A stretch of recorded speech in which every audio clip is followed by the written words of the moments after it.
Hello friends, સ્વાગત છે તમારું અમારી યુટ્યુબ ચેનલ HDB લાઈફમાં. આજે છે સામા પાંચમ અને એની વાર્તા હું તમને આજે કહીશ, તો ધ્યાનથી સાંભળજો.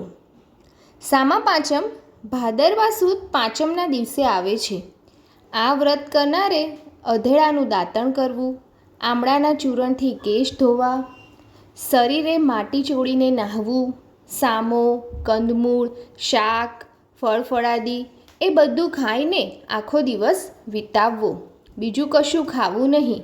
વડીલો તથા ગુરુની સેવા કરવી અને દીન દુખિયાને શક્તિ પ્રમાણે દાન આપી વ્રત પૂરું કરવું. હવે તમને વાર્તા સંભળાવું, તો સાંભળો.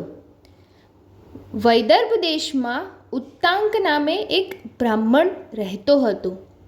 તેની સ્ત્રીનું નામ સુશીલા હતું. તેને 2 બાળકો હતા, એક છોકરો અને એક છોકરી. છોકરાનું નામ સુવિભૂષણ હતું. બધા આનંદથી રહેતા હતા. સુશીલા ખરા ભાવથી પતિની સેવા કરતી અને ઉત્તાંક પણ કોઈ રીતે સુશીલાને દુઃખ દેતો નહીં. સુવિભૂષણ મોટો થયો એટલે તેને ઋષિના આશ્રમમાં ભણવા મૂક્યો. તે ગુરુની તન મનથી સેવા કરતો અને નવરાશની વેળા વિદ્યાભ્યાસમાં ગાળતો. છોકરી સમજણી થઈ એટલે તેને પરણાવી દીધી. ઉત્તાંકને હવે નિરાંત થઈ. તે સુખ શાંતિથી પોતાનો નિર્વાહ ચલાવવા લાગ્યો. પરંતુ ઉત્તાંકના ભાગ્યનું પાંદડું ઊંધું પડ્યું. દુર્ભાગ્યે તેની છોકરી વિધવા થઈ. છોકરીના સાસરિયામાં કોઈ પણ આધાર ન હતો એટલે તે દુઃખની મારી પિતાના બારણે આવી. જુવાન પુત્રીનું દુઃખ જોઈ સુશીલા અને ઉત્તાંક આકુળ વ્યાકુળ થઈ જતા, પણ પ્રભુની ઈચ્છા આગળ તેઓ નિરુપાય હતા.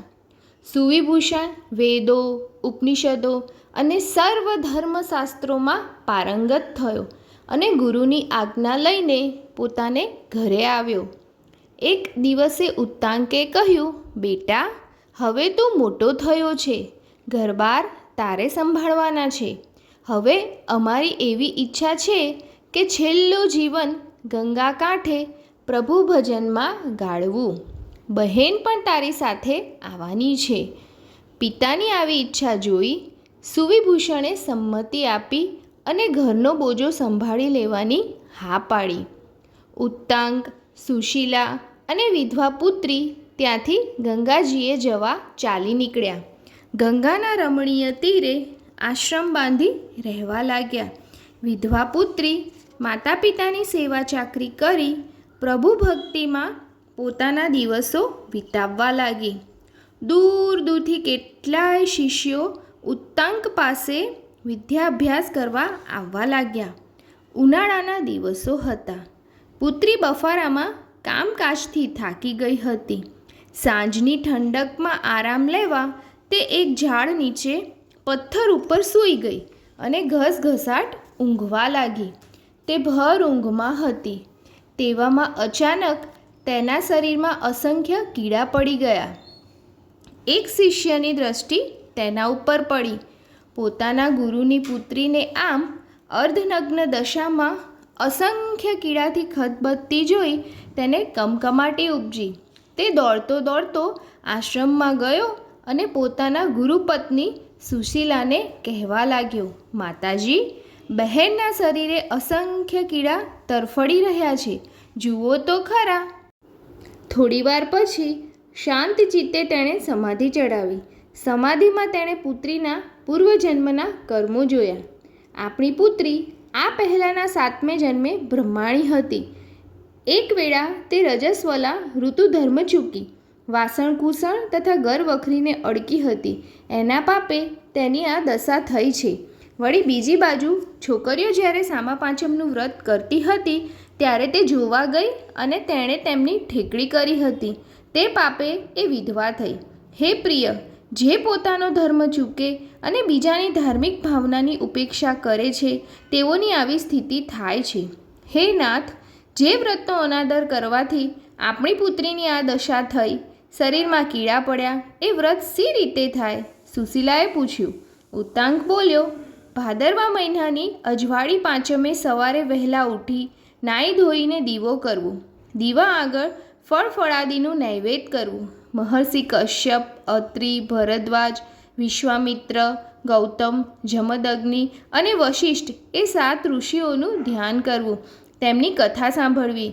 એ દિવસે સામો, ફળફળાદી, શાક ઇત્યાદિનો આહાર કરવો. બ્રહ્મચર્ય પાળવું.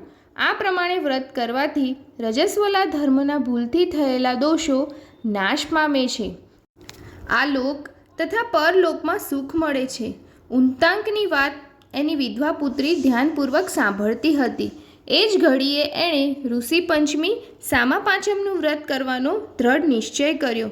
મનમાં દ્રઢ નિશ્ચય કરતાની સાથે તેના શરીરની પીડા ઓછી થવા લાગી. થોડા દિવસોમાં તો એની કાયા કંચન જેવી થઈ ગઈ. તેણે પ્રતિજ્ઞા કરી કે આજથી વર્ષો વર્ષ હું સામા પાંચમનું વ્રત કરીશ, ગુરુજનોની આજ્ઞા પાળીશ.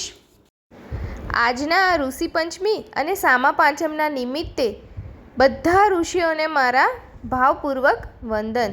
અને મિત્રો, મેં બીજી આવી વાર્તાઓની વિડીયો પણ બનાવી છે, જેવી કે રાંધણ છઠ, શીતળા સાતમ, અને આ બધી જ વિડીયોની લિંક હું તમને ડિસ્ક્રિપ્શન બોક્સમાં આપી દઈશ.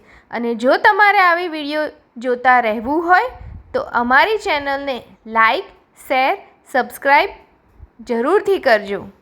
અને હવે મળીશું નેક્સ્ટ વિડીયોમાં. ત્યાં સુધી જય હિન્દ, ભારત માતાની જય.